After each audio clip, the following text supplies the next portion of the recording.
Dear reader, allow me to introduce you to my book.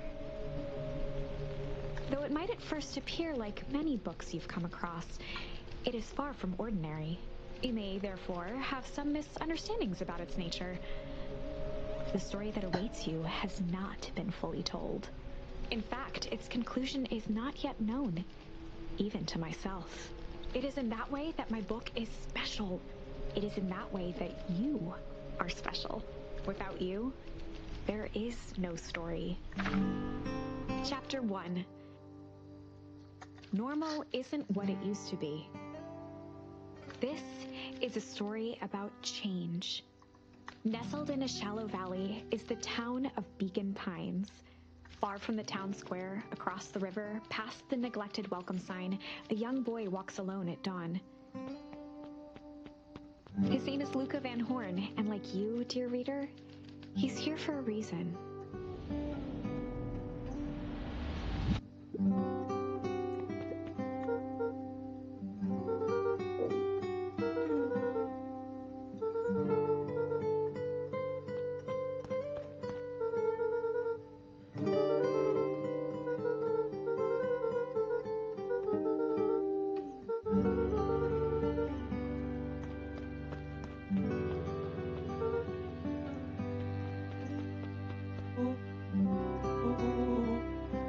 Rollo was Luca's closest friend. He possessed many fine qualities, but subtlety was not one of them.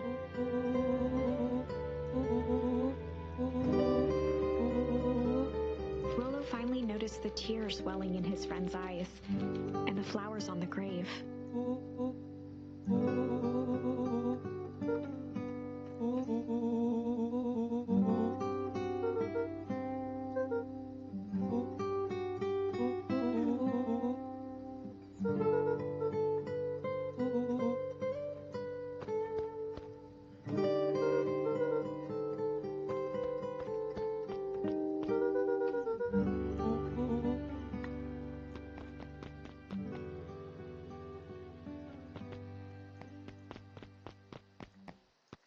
Well, hello, hello, hello.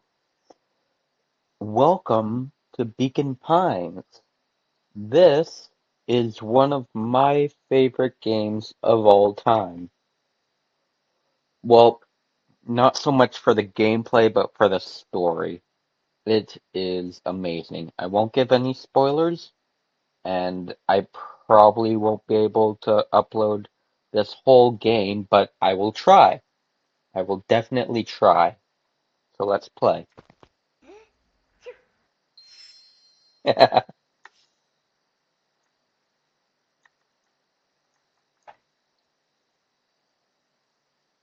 Oh crap, where is it?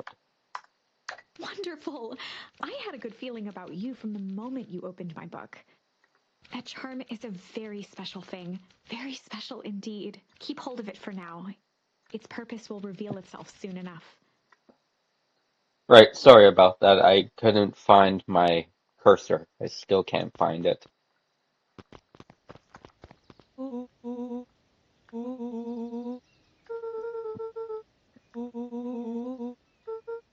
Rollo looked to the side suspiciously.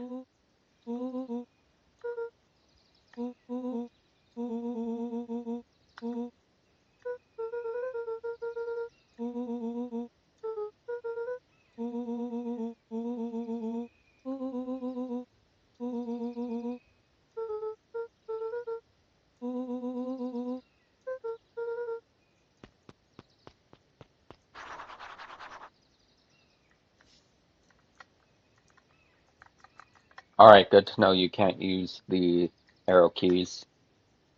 Oh, never mind. I haven't played this game in years, man. So you can use the arrow keys. Never mind, I'm stupid. Dear reader, forgive me for this interlude. Remember that charm you found in the dandelion patch? There are more of those special charms to discover throughout Beacon Pines. They've been known to reveal themselves to those who are willing. Some of them can be found in this very house.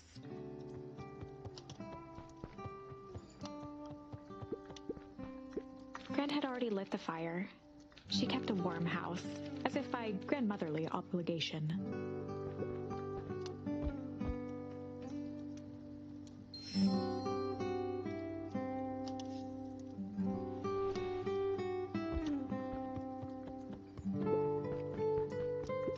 One of his father's old stethoscopes. Luca had spent countless hours listening to anything and everything with it. Not for years, though.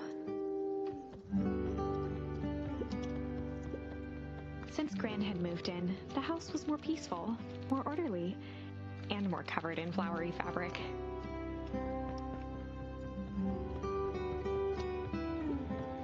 Just some dusty nick.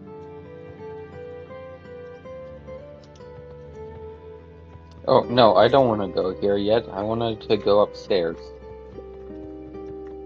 Luca paused at his parents' bedroom door. He just wasn't ready to go in yet. Gran had commandeered the upstairs closet when she moved in. Some things need shelter from a young boy's mischief, she said.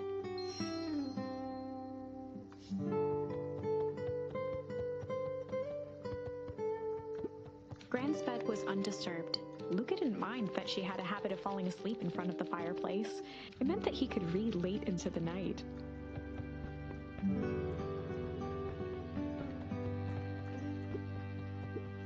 Gran's moving in meant that most of Luca's things had been crammed in the corner.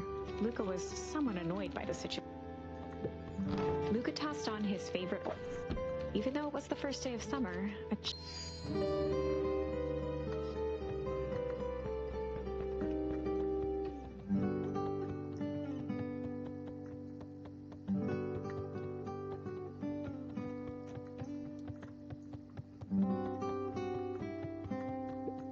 the only piece of furniture Gran had.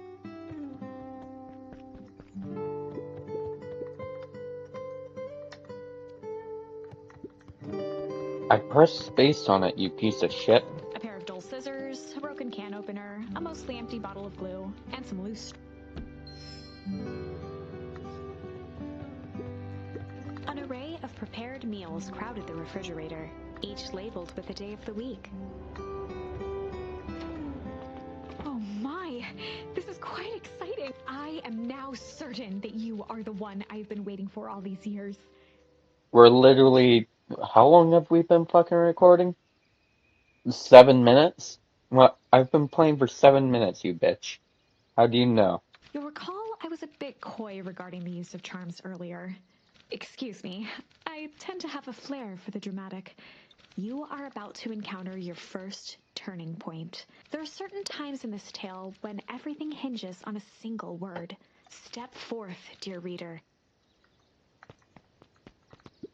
A sturdy old wheelbarrow.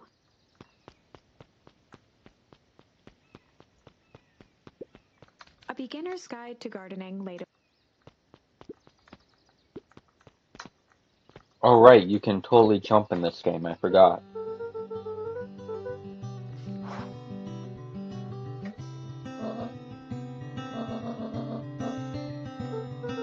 The less Gran knew, the better for everyone involved.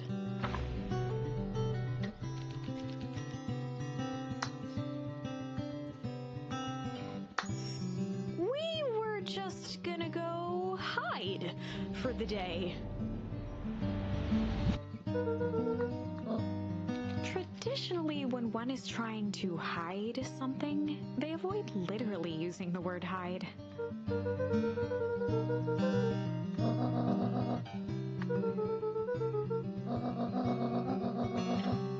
All's well that ends well. Impressive. You've managed to navigate your first turning point without too much of a mess.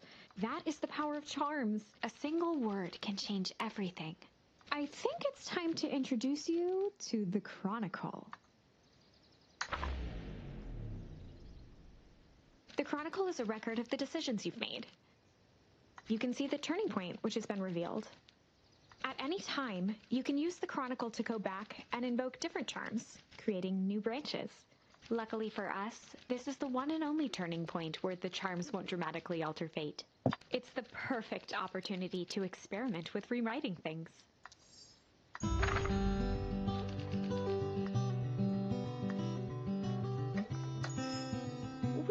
just gonna go ponder for the day.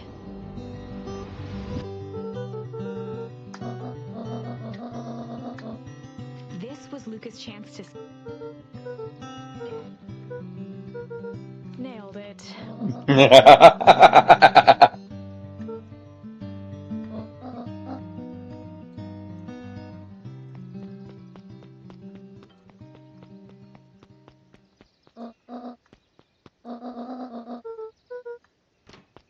Oops, I accidentally skipped that. Sorry.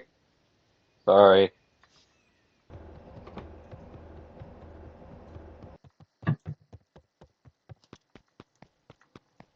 And there's nothing there. Okay.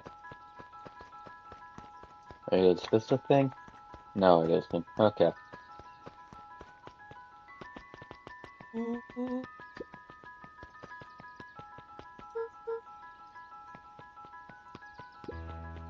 For a town that saw few visitors, the welcome was perhaps more grand than necessary.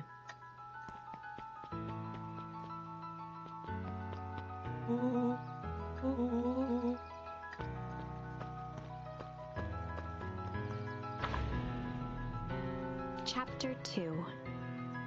Welcome to Beacon Pines. For many years, this valley had been a small mining outpost. It wasn't until Sharper Valentine built his fertilizer company that Beacon Pines was established. Over the next 30 years, the town had grown and prospered until the foul harvest and his sudden death. In the 6 years since, everyone was simply trying to get by.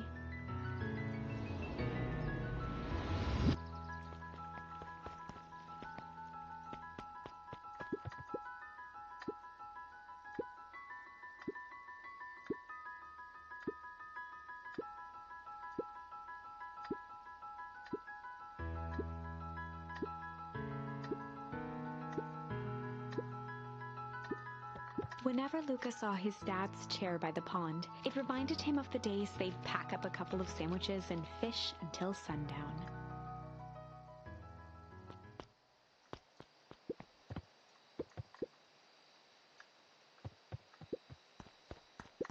Luca opened the tackle box and picked the perfect bait. Luca gently baited a feather onto the hook, good for skimming the surface.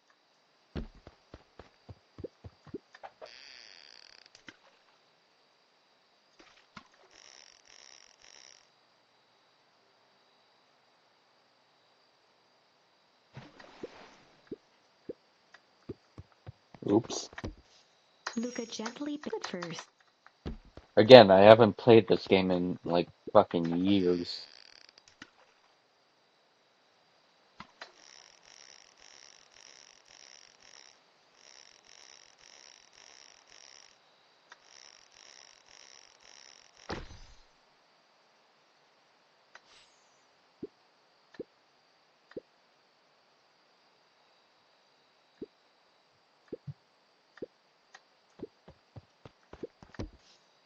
Luca tied a shoestring to... What fish could resist a nice shoestring?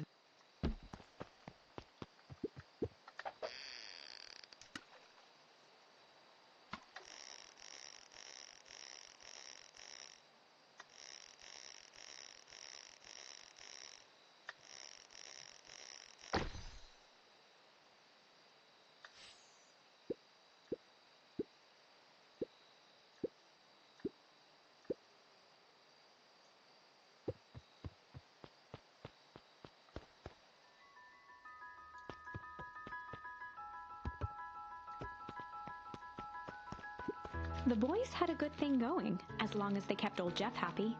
They had an endless source of precious materials to add to the treehouse.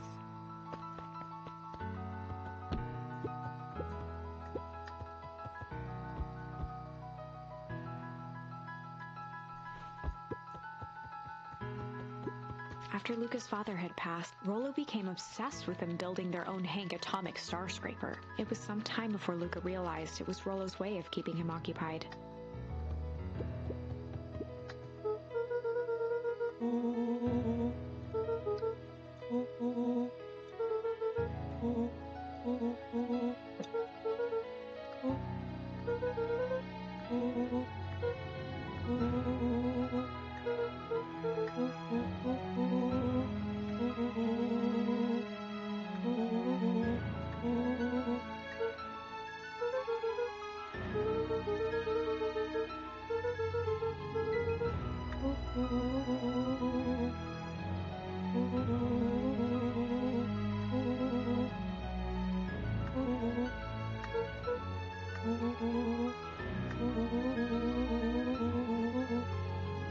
Oh dear lord.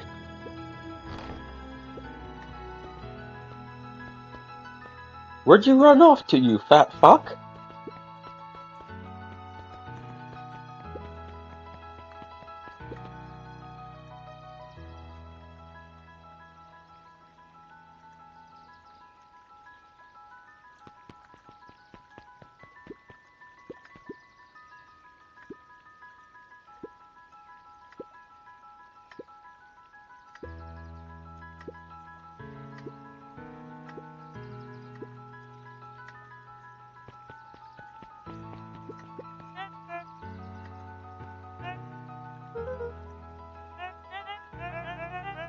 He pulled a pen from the pocket of his sweater vest and began to frantically jot something down on a clipboard.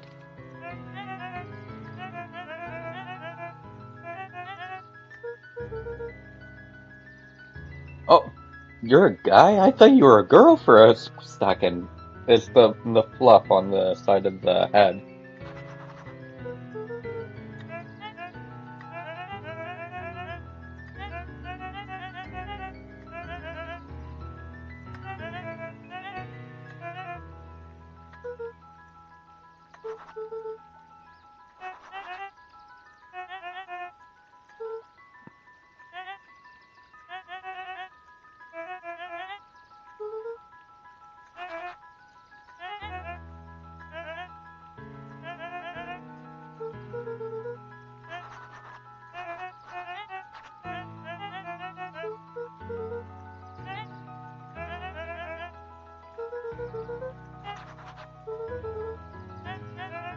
Pete stopped scribbling and glanced up from the clipboard.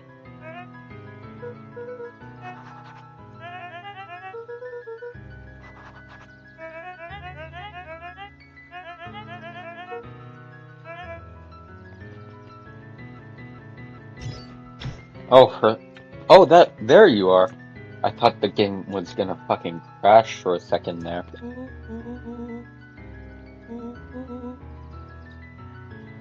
Yeah, you should be catching your breath. You got here in like fucking 3 seconds.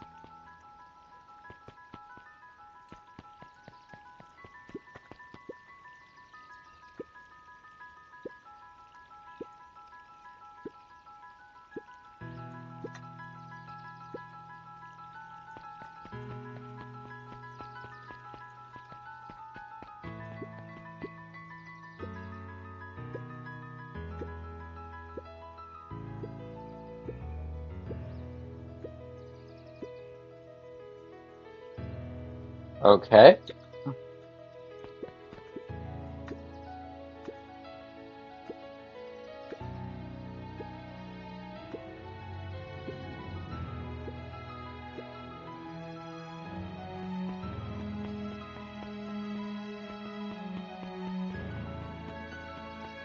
Miss Hatch could often be found near the fountain, too absorbed in a book to be distracted.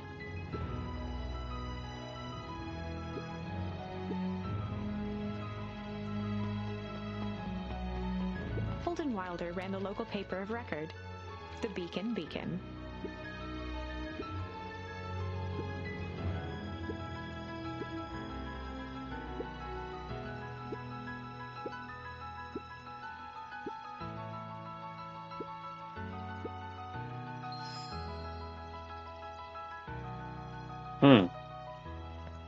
That's good to have.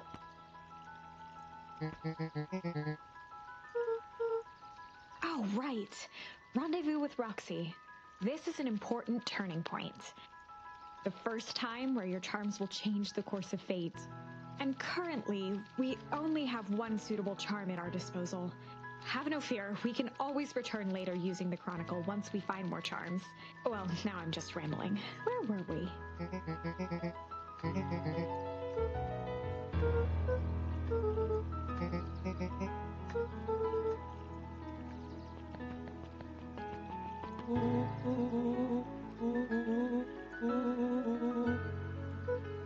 Oh my god!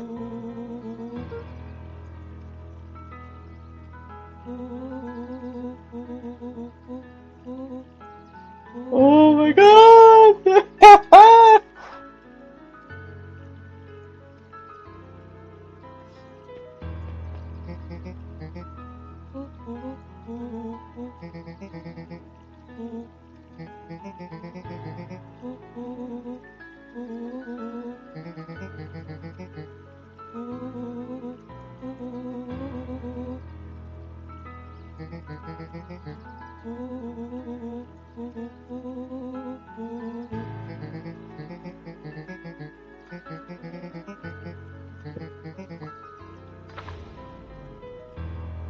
Rollo froze as Roxy took a step toward him, cracking her knuckles. Luca knew he had one chance to save his friend from being dragged home.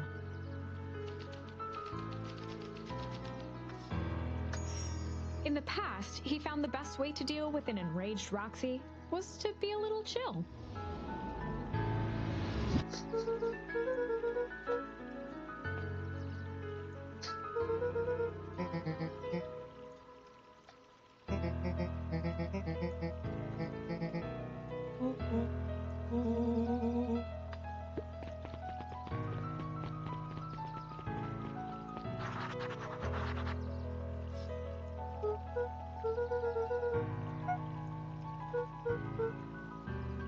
Just nope.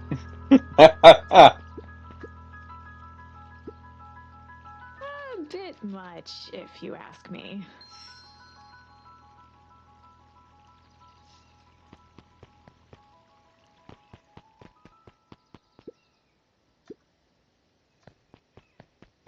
Hmm.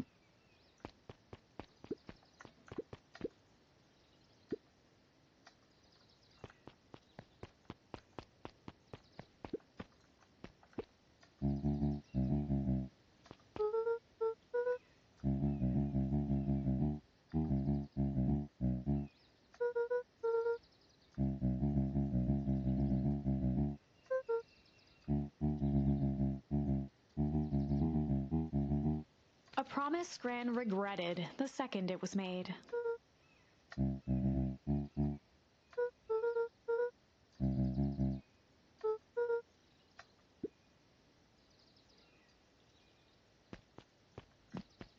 Damn, you're creepy.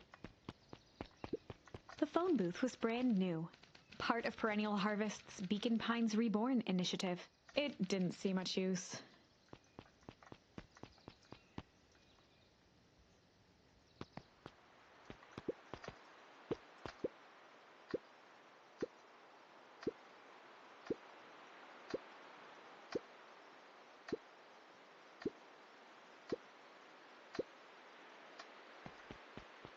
Let's see if there's anything over here. Da, da, da, da, da, da, da. Hello. I can't knock here yet. Shit. Okay. The Valentine Mansion loomed over every other building in town, both figuratively and literally.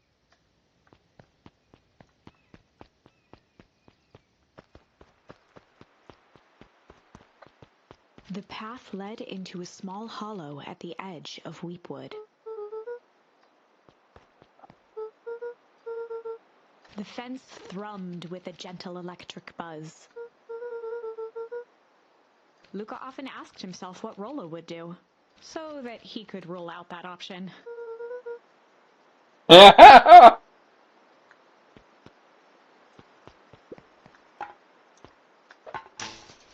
As sparks flew from the fence, 2 bulbs remained.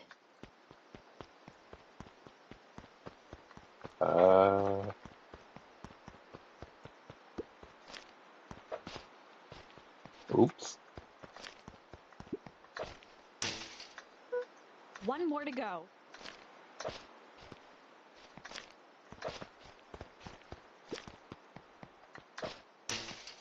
The There we fence's go. buzzing gave... Every kid in town knew the old Valentine Fertilizer building. Long abandoned, the warehouse once served as the industrial heart of Beacon Pines. Now, it stood only as a reminder of things left behind. The dormant building showed strange signs of life. There was only one way to find out.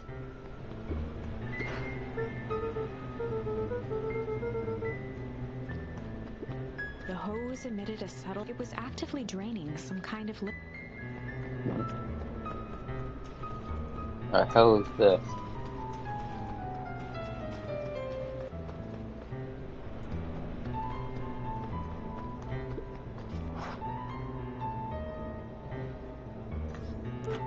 Luca thought he heard faint sounds coming from the other side. He pressed his ear against... The sound of footsteps grew louder.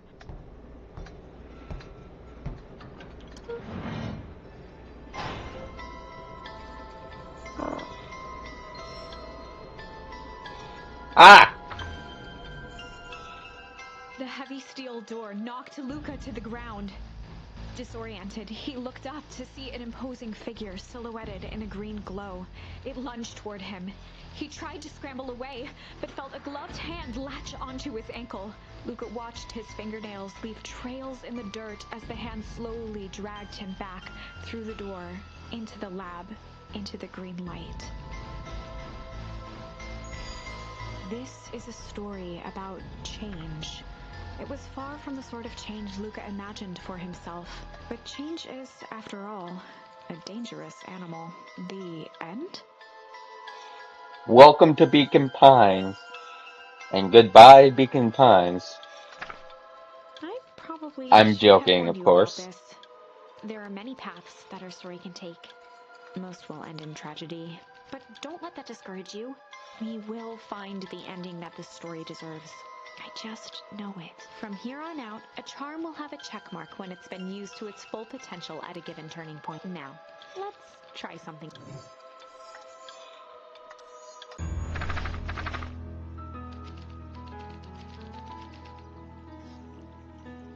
Which could be a In the little past, shit. he found the best way to deal with an enraged Roxy was to be a little shit.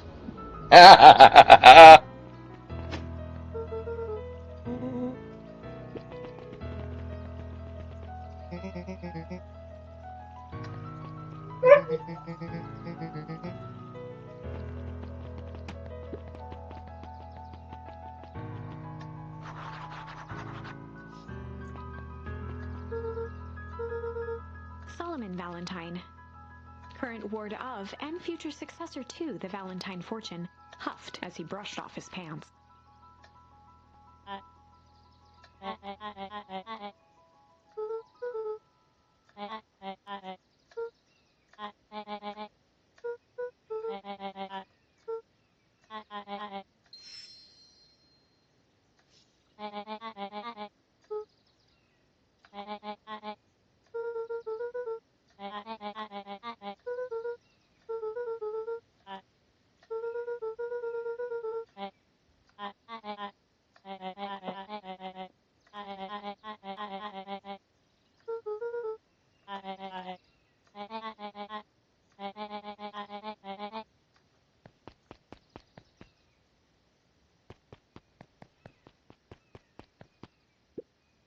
Solomon trifled a gesture toward the approaching air.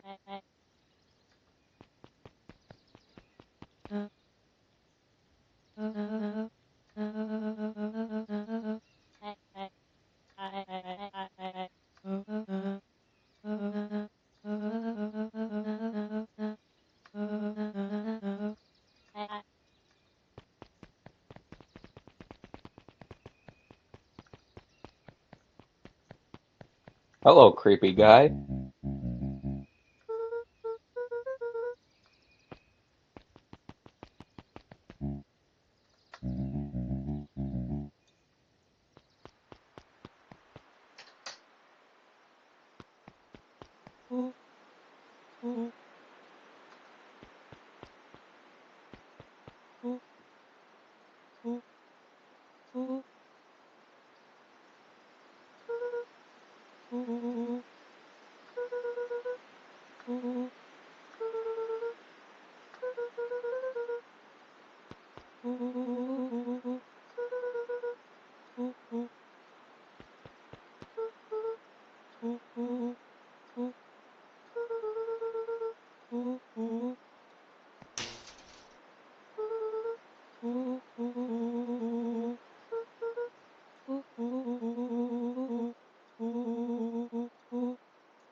Why the fuck do you do that? There we go.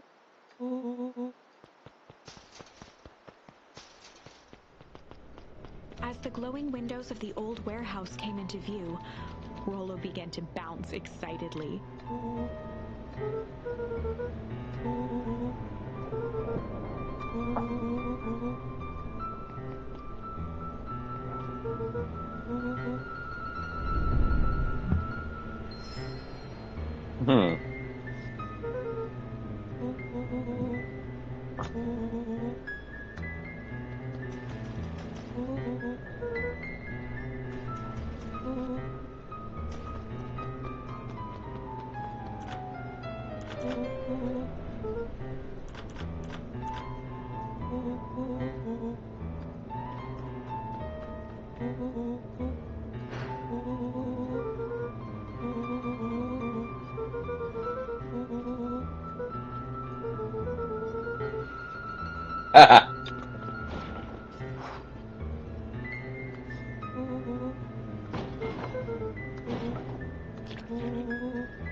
Oh, cool.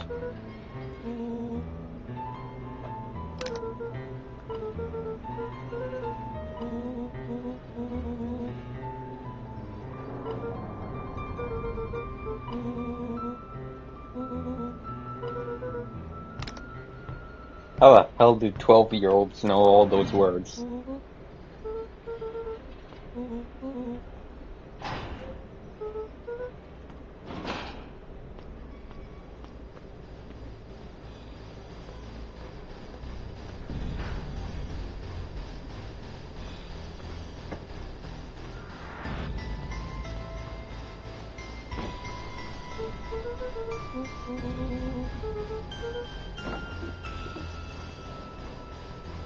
What the hell is that?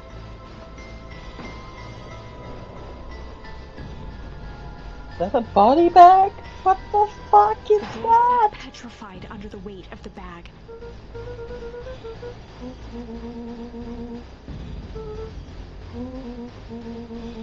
Rollo felt around at the large sack which burdened. He snapped off a tag from just within a small zipper opening in the bag. Rollo held the badge up to a faint shaft of light within the dumpster.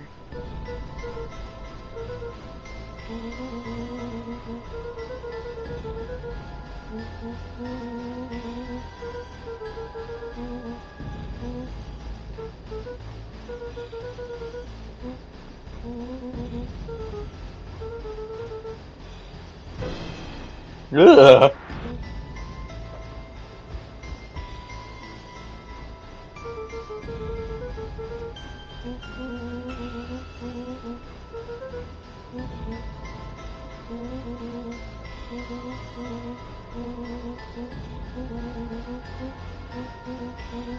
Haul ass.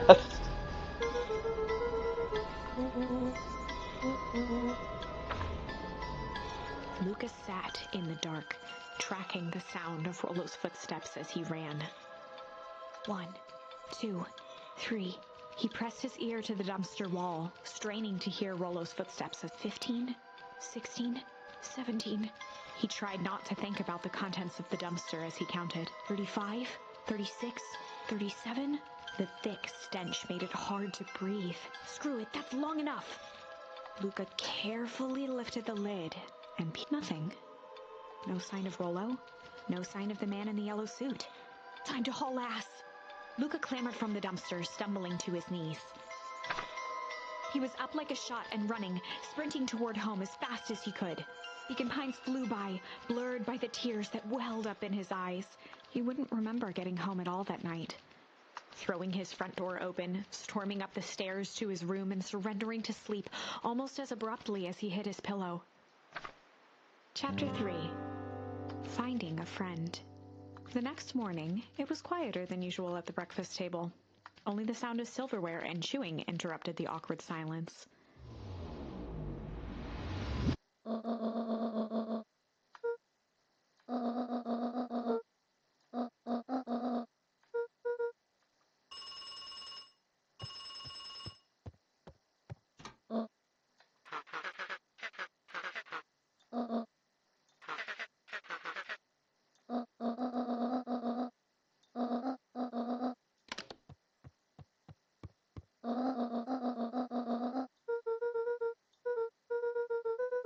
Gran's brow. She let out a long sigh. Her voice was quiet.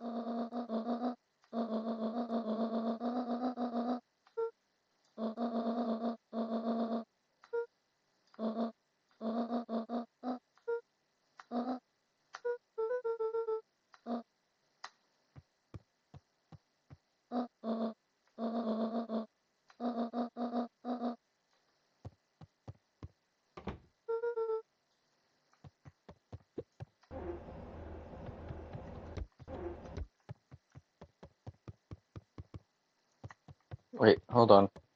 Is there something in the backyard for me?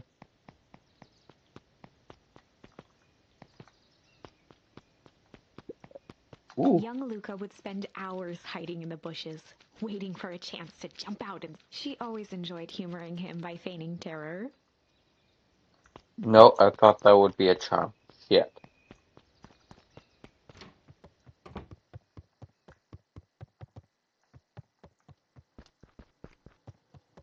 A faint electronic sound floated in.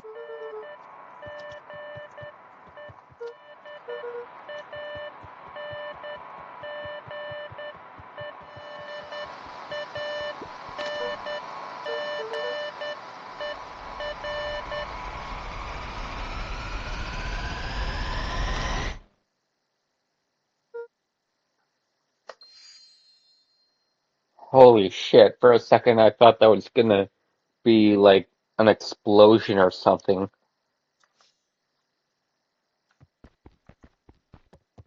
I was prepared to take off my headphones. What the fuck?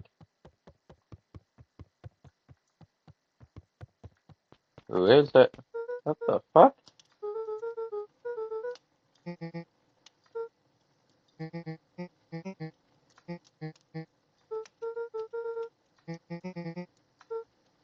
A pit formed in Luca's stomach.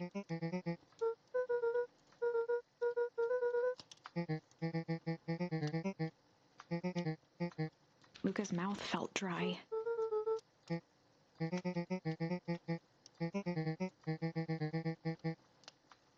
Luca could feel his heart beat.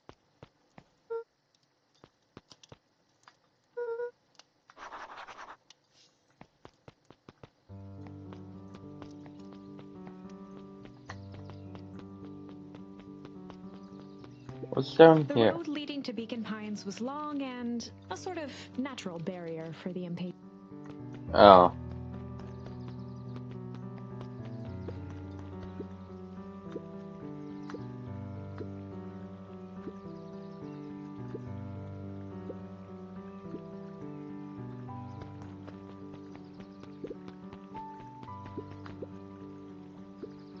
Mr. Sinclair continued snoring and lifted a tactic he often used to avoid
Alright, there is that shit down here.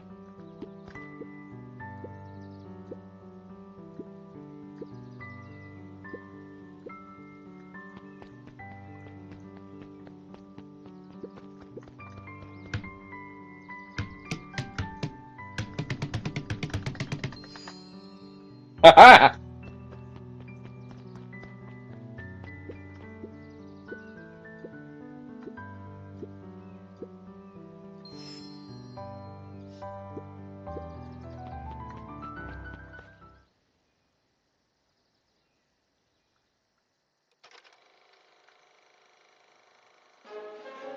We all know Beacon Pines is a great town. What you may not know is great towns grow from mighty roots. And that is why you cannot tell the story of Beacon Pines without telling the story of one Sharper Valentine. Young Sharper's keen intellect and strong moral fiber led to a grand vision. A vision of a community dedicated to a better tomorrow. In his own words, a better tomorrow is within our grasp, but it requires a singular mind to harness it. Lucky for us, he decided to grow that vision here, in Beacon Pines. And how does one grow a better tomorrow? With fertilizer, of course. Valentine's Fertilizer Company became the lifeblood of a town yearning for purpose. But then tragedy struck, a scientific experiment gone wrong. An accident which took Sharper away from us far too soon. To this day, we struggle to pick up the pieces. But one foul harvest isn't enough to stop the people of Beacon Pines. The spirit of Sharper Valentine lives on. It lives in the hearts of everyone with a dream for a better tomorrow.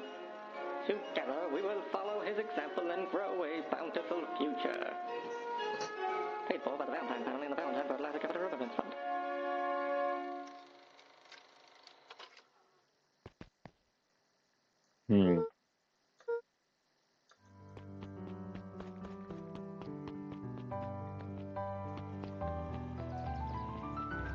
Wasn't the Foul Harvest like only 6 years ago?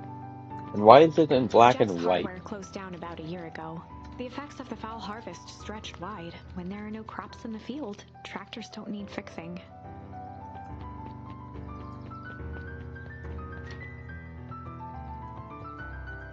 Kato volunteered at the library during the summers.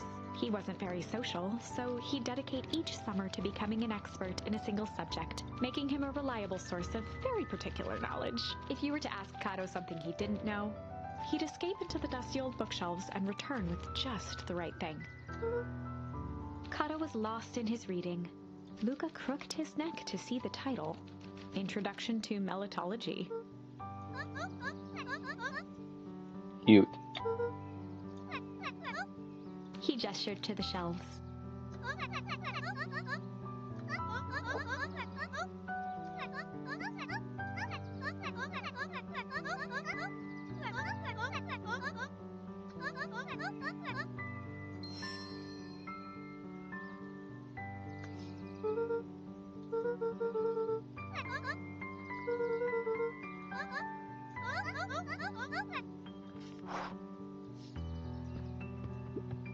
Oh, the cobs I've eaten, a salad-centric travel guide for the mildly adventurous. Sally Seashore's simple. Luca brushed off a smudge of dust. 30 recipes so easy. Oh, nice. A peek behind the methods and ruminations of one of the greatest by Patrick C. Montesquieu. There were rarely any acts, simply a variety of existing content.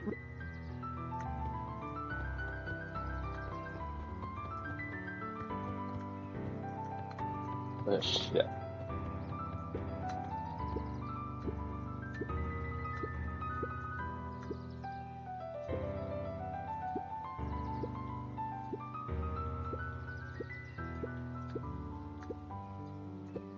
The bottom corner shelf was a dusty array of thick science books. Only one binding was clean enough. Cellular biology and the chemistry of mitosis.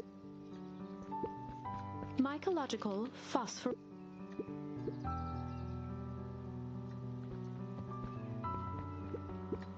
The entire top level of most of which were Hencatomic Excuse me. and the myriad of lesser revered spin-offs.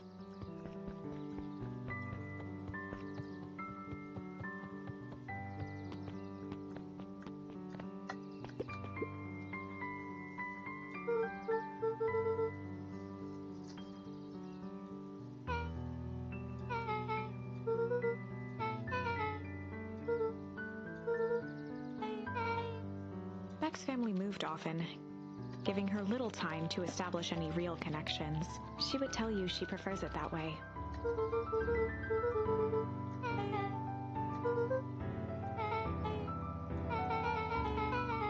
Luca shifted his feet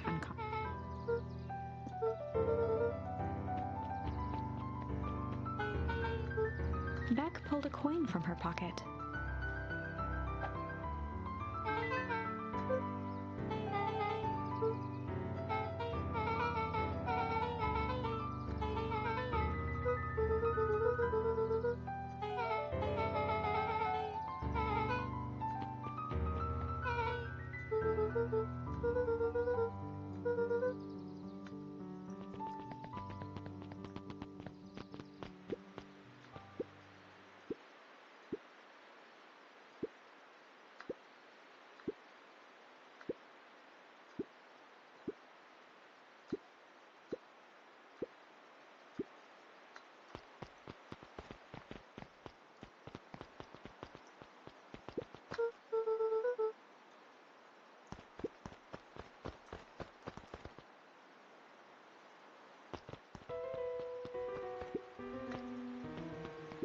Luca felt a chill as her eyes were locked on the strange. The nearby grass was coated in a fine layer of...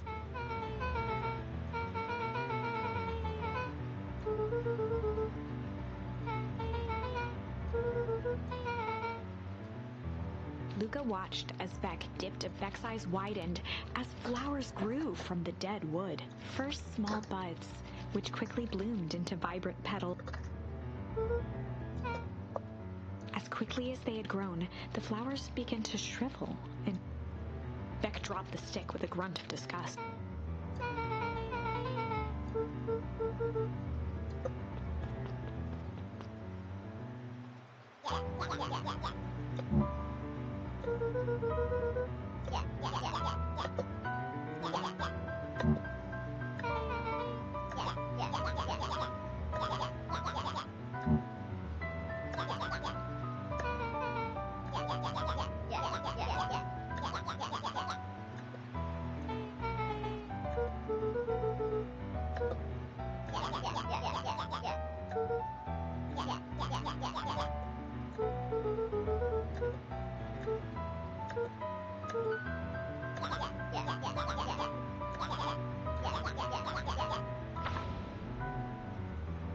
Iggy took a step to... Beck could see tears well. Some things about Beacon Pines were very different from the city, but a bully from a hayseed town is really no different. Beck took a deep breath and thought...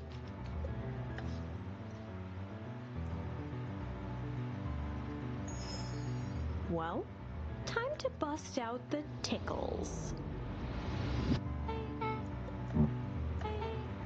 Beck lunged forward.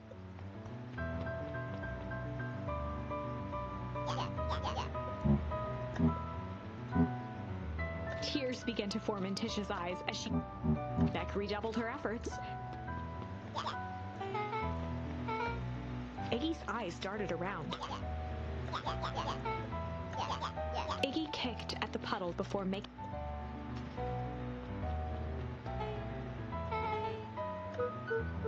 Beck shook the ooze out of her hair.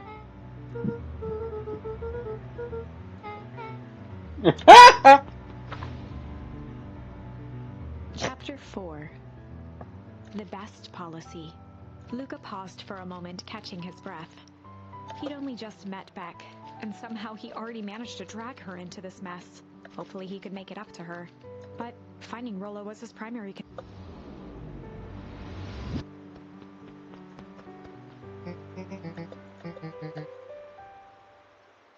Roxy and Fitz looked drained. It was clear they'd spent all day.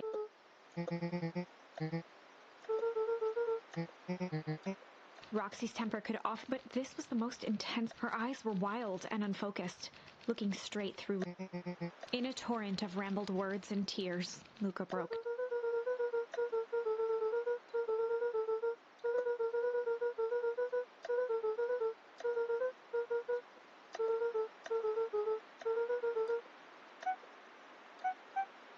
Roxy, still exhausted and angry, softened briefly as her eyes hunted the ground. With a determined sigh, she looked up.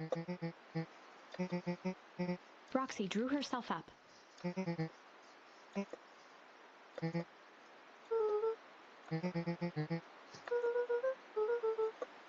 Roxy tried to think of the safest place to sit.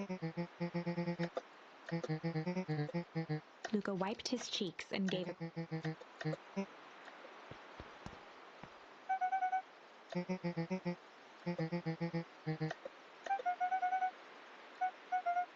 Looking into the puddle, Roxy rubbed her arms to warm up.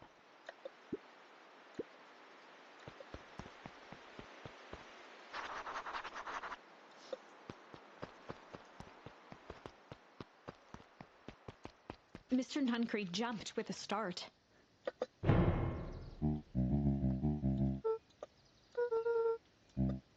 Luca motioned to the phone booth.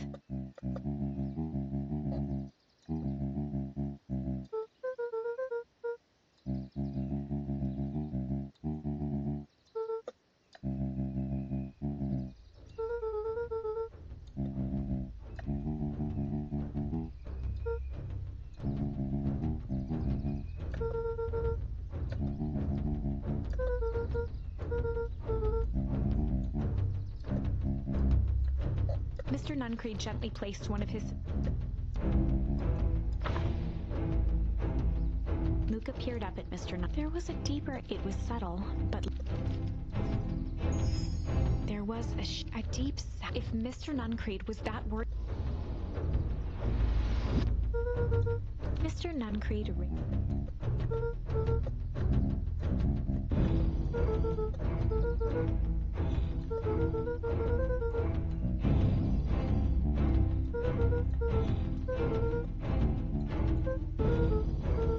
Mr. Nuncreed's shoulders slumped. A deep sound. Luca attempted to take... With a firm shove, the door latched. As Luca pounded the glass, the inside of the phone, Luca winced. As he braced for him, he felt a cold rush. Two large figures. Luca heard the deep. He knows to the end. Wait, this isn't the end. I know there's still much more. Somehow this went wrong. Okay, let's try.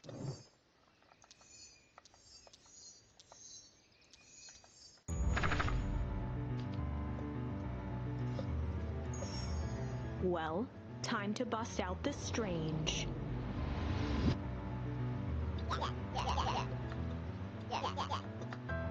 Beck stared, the only sign of life.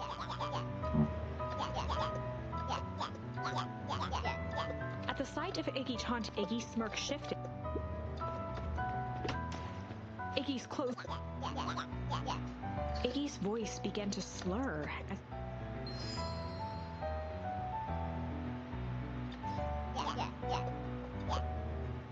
Holy shit.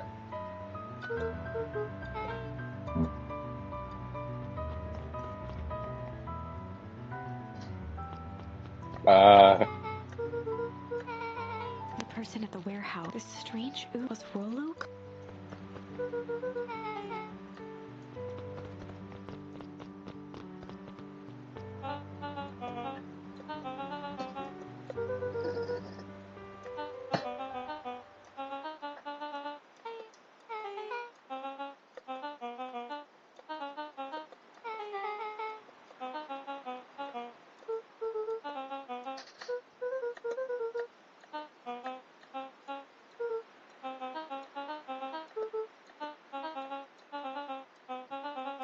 Beck glanced toward.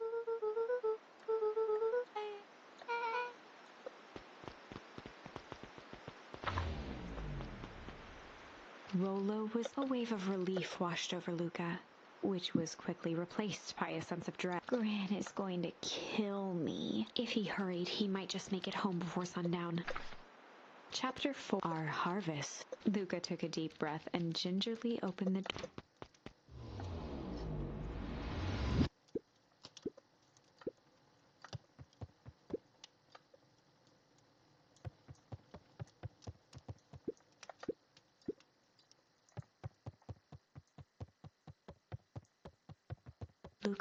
The house was empty.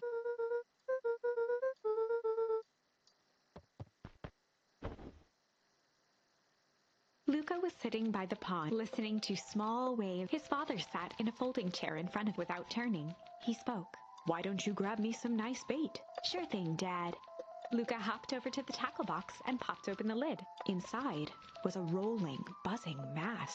We're fishing with bees? Luca's father gave a warm chuckle. Well, you catch more fish with bees than honey. Pick us out a good one. Luca closed his eyes and plucked out a bee. He could feel its wings struggle between his, holding it at arm's length. He hurried over. Interesting choice. With a practiced flick of the wrist, the line buzzed in a graceful arc. The water accepted it with the wrong choice. The pond began to freeze over. Sometimes we gotta make the wrong choice before we can make it right. Pallid ice propagated across the still surface. Luca scrambled back as the ground beneath. Dad? I'm sorry, kiddo. The relentless ice shot through the fish. Dad, look out! His father casually wound the None of it's your fault, you know. Never was. Dad, we have to go! Luca grabbed his father's shoulders, trying to pull him away. Please, you have to run! The ice crackled as it spread across his father. That's the thing about fishing, Luca. His chest began to crystallize. You toss your hook in, and you never know what you're gonna. A shock of searing cold ran up Luca's. The chair tipped backwards in a single frozen mass. Luca tried to stop the momentum, but he watched the icy form of his father slam into the hard ground, shattering into 1,000 pieces that crowded around his feet. Dad, I don't understand. What does all this mean? The gentle rustle of leaves was the only reply.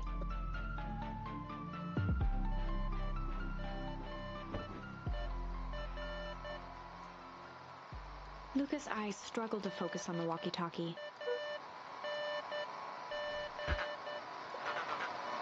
Faintly, he could hear Rollo.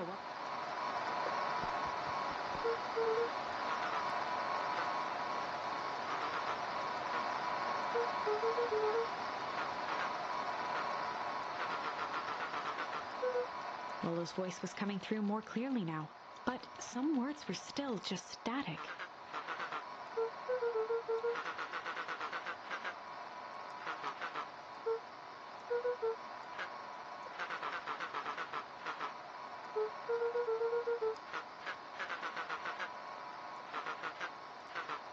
The signal went silent. Luca held still, waiting, his pounding heartbeat. Rollo's voice began to fade.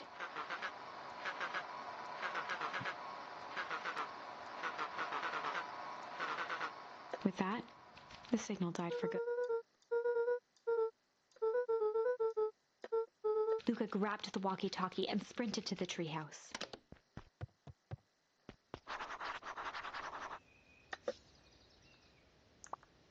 And with that, I think that will be it for the first episode. I hope you guys have enjoyed. I am going to take a quick break because I need to go to the bathroom, and then I will get started on part 2 of this. So I will see you next time.